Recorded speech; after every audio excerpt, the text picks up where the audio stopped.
Hurmatli meni kuzatuvchilarim, hammangiz sog' salomatmisizlar? Juma yominglar hammangizga muborak bo'lsin. Sizlar uchun ajoyib yangilik tayyorlab qo'ydim. O'rtoqlar, endilikda bizada boshlang'ich to'lov 50% to'lasanglar, rassrochkaga sug'urta pulini to'lamaysizlar. Zo'rmi? Qalay bo'ldi? Agarda 30%, 40% to'lasanglar, unda sug'urta puli bor. Agarda 50% to'lasanglar, sug'urta pulini bank hisobidan to'lab berishni joriy qilishdi. Endilikda 50% to'laganlar uchun sug'urtani bank hisobidan to'ldirib berishadi, lekin sug'urta ketaveradi, как положенный, и рассрочка bo'ladi.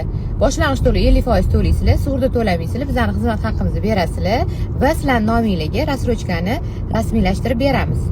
Endi Cobaltlar bilan Malibu наличиеda Damas'larni faqat avtokredit qilib chiqarib beramiz. Boshlang'ich to'lov 30%, 25% godovoy. Bitta pasport evaziga.